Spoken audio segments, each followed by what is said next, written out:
It's 2018 and I am stuck in my doorway. I'm literally standing there. It's 7 in the morning. I'm wearing my freshly ironed pants, a new crisp collared shirt. I'm holding a travel mug of coffee in one hand, my keys in the other.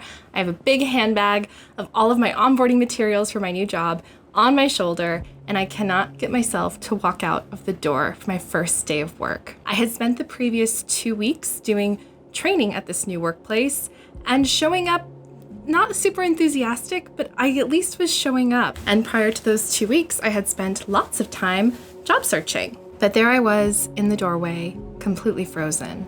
And with my heart racing and feeling incredibly embarrassed, I called my new boss, it's probably 7:15 by now, and explained that I was not going to be coming into work today or ever, and that I quit. Obviously, my heart was racing. I felt so embarrassed, but I also felt the biggest sense of relief. Like when I sat down on the couch and took off the button up and put my t-shirt back on, it just washed over me that I was free and that I had chosen something else, but I didn't quite know what that was yet. If it's not clear already, this moment obviously was not just about quitting the job. This was about reclaiming my life, and I didn't know it at the time. I didn't know at the time that ISIS was about to guide me on a crazy journey that was going to set me up for my entire future. If I had chosen not to take that job at any other time, the next morning, a month later, during the training, the series of events that unfolded as a result of making that phone call at 7 in the morning from my entryway, those specific events gave me the entire life I have now, the skills, the experiences, even my children. And obviously that's the benefit of hindsight. Obviously I can look back on that moment and see that it was the moment that I wasn't just frozen in place. I am convinced that was ISIS's wings holding me back and saying, no. There's something else going on. There's something else for you. And when I say this, I don't mean it as there was some other fate or destiny at play for me. I mean that ISIS came in and asked me to choose myself, to bet on myself in a way that maybe I had experimented with in my life up until that point, but hadn't fully committed to. Sometimes the internal chaos that we're going through when it comes to our career and what we want to do with our life and our skill development and our future, all that internal chaos, sometimes it gets really tired of masquerading as a search for stability. Because I think that a lot of us actually aren't in search of stability, we are in search of meaning. So maybe you want to quit your job. Welcome to The Work Witch, my name is Bree, and in this video I'm going to be sharing the wisdom that the goddess Isis gave me when I made this choice to take a magnificent risk that at the time I didn't fully understand. The first and most critical part is that if you're thinking about quitting your job and you're on this video, I suspect it's really not about quitting just that one job. It's about reclaiming something. You want to take something back. Maybe it is your time, maybe it is your energy, maybe it is your mental health, your physical health, your peace. I say this because I think a lot of people come to tarot or come to astrology or come to spirituality in search of sort of solving their mundane problems. And a lot of the material out there that you're going to encounter might encourage you to be irresponsible, but I suspect that you don't want to be irresponsible. I suspect that you want to navigate a major life transition in a spiritually grounded way that also honors everything you've done so far, everything you've built, the connections that you've made, the learnings that you've had, the experiences, the wins, the losses. Spiritual, ambitious dreamers cannot stay in golden handcuffs forever. At some point, you need to take the magnificent risk. So when I sat down on the couch after quitting that job, and I felt that rush of relief that I didn't have to go, I was immediately overwhelmed with fear because now I had to figure something out. I had less than $1,000 to my name. I had a visa that was going to expire in 30 days, so I needed something to renew my visa within 30 days. I had no money for a flight back to the United States. Let's return to the goddess Isis and think about in a very human way what it is that we can learn from her as the great mother and as the life giver. One of my favorite things to read on occasion is The Golden Ass, where Lucius goes through a initiation and meets the goddess Isis, and she introduces herself. She's covered in rainbows, and she says basically that she is all other goddesses, that those are all just personifications of her, that she has 10,000 names, but the true name is Isis or Aset or Iset. Now, obviously, this is just one man's UPG put into a written form, so we don't need to take it super seriously. We all are going to have some sort of initiation or dream or vision that may corroborate Lucius or may be completely different, and they're all fine. What I think is interesting, though, is that, thinking of Isis as this cosmic goddess, as this source of all life, as the great mother, it's a beautiful contrast to some of the activities that she engaged in when she would move through the world as a woman in poverty, when she would sit with women and teach them how to weave. She was and is a teacher of practical skills alongside teaching magic and healing. She was also teaching reading and agriculture. And those are the practical skills that got you through in an economic way back in ancient Egypt, right? During an agrarian human past, you needed to have a craft, you needed to have a farm. Subsistence agriculture was the norm. Today, we are in a different system. We are in a wage labor system. I think that our gods and goddesses, and Isis in particular, in my experience, is still willing to sit down and teach us the skills that we might need to navigate the economy, because ultimately, they want us to survive, right? We have this implicit assumption that the gods are somehow invested in human flourishing, in human thriving, so long as we stay within a sustainable and regenerative context as stewards of the planet. For those of us who are interested in creating a better economy, creating a better world than the one that we're living in right now, the gods are probably very available to us, right? It would make sense that they would want us to bring back a nature-based or regenerative-based world, a circular economy. At risk of digressing too much, bringing it back to this idea of skill building, one thing that's also interesting in the Golden Ass is sort of the stages of initiation, how it unfolds. I think we also see in Isis's stories this continual pattern of being very present and active in the world and active with people, and then withdrawing for a while. It's also true for spiritual development. I think that it's normal for us to go into a spiritual place and then return to the mundane life, recharged and refocused, perhaps with new skills or a new resolve to see results from our labor, to see our work be purposeful and meaningful. Audio got really messed up on this part, so I'm just going to re-describe what I was trying to say. Essentially what I wanted to say is that I think that this is a metaphor. Her coming and her going, her being very present and very involved in society, and then being a recluse and disappearing and hibernating. We also see it in Sobdet, Sirius, the star, that sort of signals the coming flood of the Nile. It rises above the horizon, and that's like a message. I think it's a helpful metaphor because it allows us to step away from visualizing our careers and our life and our achievements as not this steady linear progression forward. Like, we're not marching to some end goal. What we're actually doing is spiraling.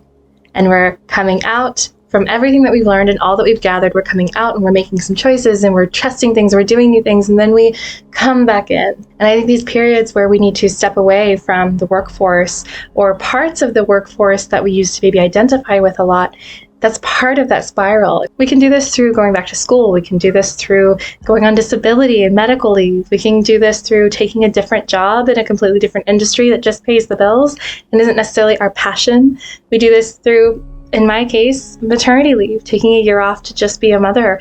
That was a very different type of labor, a very different type of job. We have built this society that runs on the worship of money and the pursuit of money and wealth being this end goal, and it's not sustainable. And focusing on that rips us away from all of the time that we need to integrate the lessons that we learn, the skills that we build. If we're going to build a better economy, a regenerative economy, an economy that works for everyone, we need to build in psychologically this expectation that we need periods of rest from certain types of work. We need the opportunity to go into different types of labor or explore different types of jobs or creative projects or change careers or go get an education at a untraditional time. I think that this is the power of the spiral, considering your life to be a spiraling act, not a linear march. So what happened to me in that doorway was a recognition that I had something different to do, that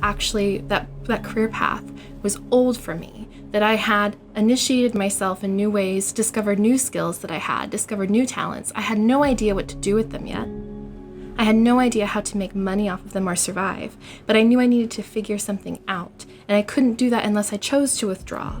And one thing that you see repeatedly with spiritual growth, and I don't mean this as like a prescription, okay? I just mean this is a really common theme that we see in mythologies and stories. Often, work and financial stability has to be sacrificed, right? You see this all the time, that in order to walk that path to reach enlightenment, you leave the home and the life behind. This is not an endorsement of like just quitting your job right away, because like I said at the beginning, we're not interested in being irresponsible here, but we are interested in recognizing perhaps when our souls need a break, not just a rest from a job because of burnout, but a rest because of misalignment. Maybe we need to quit for other reasons. Maybe we need to accept financial constraints for a time in order for something else to come about. So my mundane needs were quite clear, right? I needed a salaried job. I needed financial security.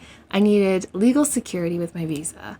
I needed to have a daily routine, a life. I need to be able to plan for the future. I need to be able to save. Like all those things were just not possible.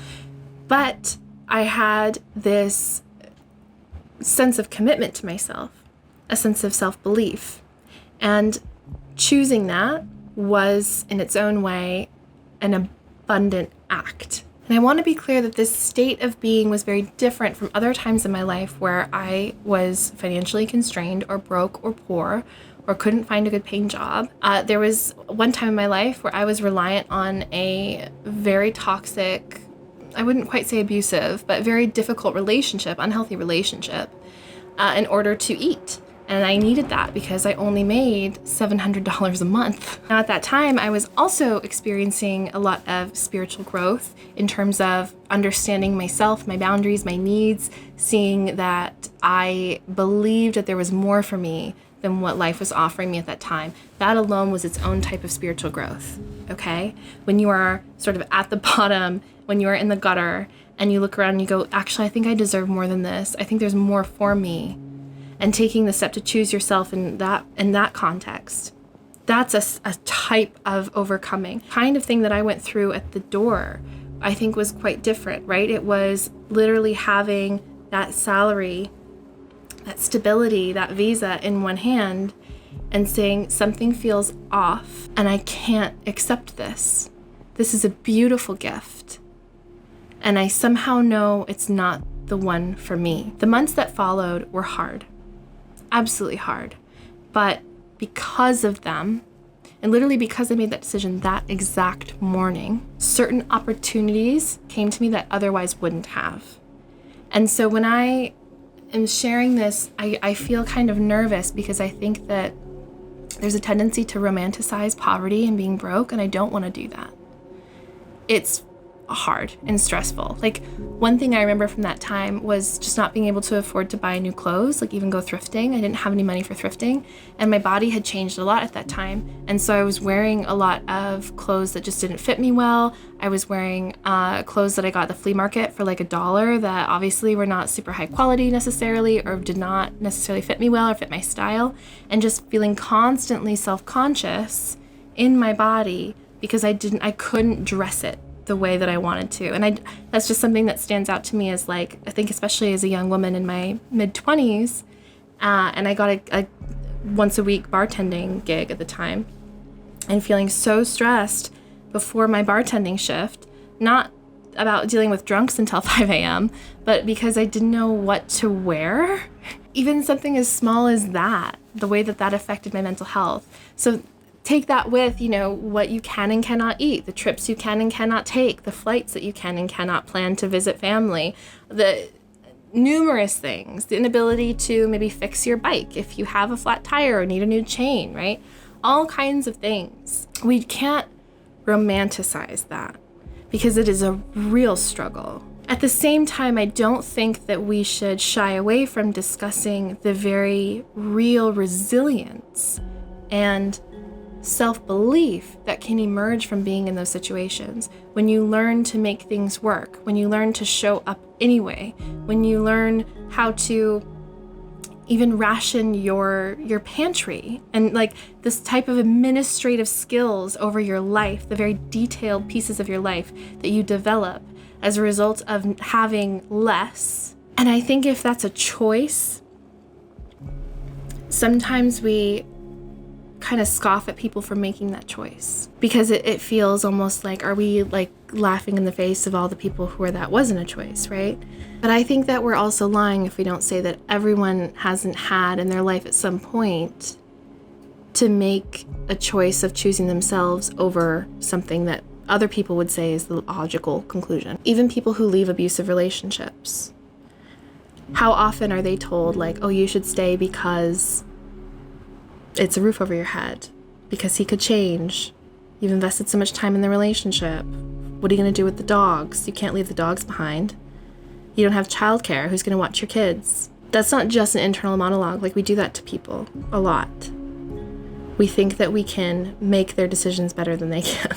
Our financial security, our career, our ambitions, what money means, it intersects with our spirituality. It intersects with our personal development. It does this in a number of ways, right? It can define for us what we think is valuable, what we think is worth doing. Our spirituality can even just influence what we're interested in the first place. I think a big one that I don't think enough of us are talking about, the ways that our spirituality can guide our decisions, because it gives us a sense of having or hearing a call. I froze in that doorway because I heard a call to a different future for myself, a different reality. I left that relationship when I made no money at all. I could not afford to leave that relationship, but I left it anyway because I felt a call to something else. So I am very critical of the whole abundance mindset stuff because I think that scarcity isn't just a mindset. I think scarcity is a reality because we're trapped in an economic system that is extracting more and more wealth from every wage worker and giving it to people who own the assets, own the capital, own the means of production. Financial constraint takes away our creative life force. But I also think that there is a pattern that we see among people who are the most oppressed in these systems, who are still able to tap into that creative life force anyway. And I think in the ways that we look at the mystery schools, we look at the golden ass, we look at the goddess Isis as this death and rebirth figure, we see a pattern where you are asked to dissolve, to die, to let your old dreams or your old ways or your old way of thinking, your old self-doubts even, die to make room for the next thing, to make room for opportunity, for potential, for self-belief. And I don't think this is necessarily like some sort of Cinderella story for everyone, right? Like, I see so many people think that they can manifest fame or manifest like obscene wealth from like a lower middle class starting point. And yes, we do see people do it. But the people who do it, like if you go back and watch like Doechii, right? Doechii, if you don't know her, she is like one of the baddest rappers in the game. And I mean bad in like the good way. Like, she's amazing. And she vlogged a lot of her process of staying true to herself, of committing to her art. Like, the lesson from Isis is that we need periods of constraint and of fallback and of setbacks because of the way that it springs us forward. And if we can take advantage of those times, the kind of work that we can do when we bounce back is so much more powerful. And the kind of work that we can do when we bounce back might be dismantling the very systems that are holding so many people back in the first place. If we thought things were bad over the last 10 years, the next 10 years are about to be much, much, much worse. As grants from the federal government and funding has been cut, as more and more nations are poorer, frankly, we are seeing population decline and population surges in other countries. We're going to be seeing migration because of a lack of water and reliable food. Like, the number of problems that are not just knocking on the door, but are here now to solve.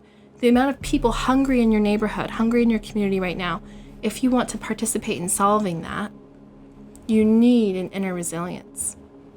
And that's going to come from accepting sometimes you are going to have setbacks. But what a lesson, what a gift to be given the opportunity to strive, to be given the opportunity to push forward, to bet on yourself, to learn, to take a magnificent risk. Because I don't see the alternative as really all that worth it. These pathways that we were sold of the corporate life that leads to more corporate life, where you have to be quiet about systems of oppression and environmental extraction and discrimination in order to keep your job, keep your own, and protect your own 401k. What spiritual depravity is that? That is heartbreaking. We have to build something different. So on that note, if you are ready to transform your relationship with the soul-crushing corporate death life and instead choose something that is soul-led and soul-fulfilling, I am working on something for you. I'm creating a very soft and relaxed 6-week email course led by the goddess Isis, going through career transitions, the death and rebirth that we have to face again and again in professional life. But this one is more specific about the stings that we've experienced, the maternity discrimination cases, the bullying and harassment at work, being the only woman in a call of 15 people. Various types of corporate stings, and transforming those into moments of medicine and learning, and allowing us to use that experience to help create something better. So if that's interesting to you, there is a waitlist that you can sign up for. My hope is to launch it sometime in August. My goal was around August 11th or 12th because it was supposedly a sacred day to Isis, if our calendars are all correct. I'm finding it to be increasingly meaty. In creating this course, I left my job about a year ago, and it took me about a year to really process everything. But in creating this course and putting all of my journalings, all my writings, all my altar channelings and all that into a course format, I am finding myself going through it all over again. And it is quite spiritually nourishing, but also energetically exhausting. So as much as I hope to launch it mid-August, we shall see. The early bird waitlist comes with some other goodies, and if you sign up for the waitlist but later decide you don't want to take the course, that's okay. I will leave a link in the description, and I hope that you are doing well. Have a wonderful week. Don't let anyone treat you like gorgonzola cheese. I actually love gorgonzola cheese. I use that word a lot when I want to curse around my children. I say, oh, gorgonzola. All right, bye.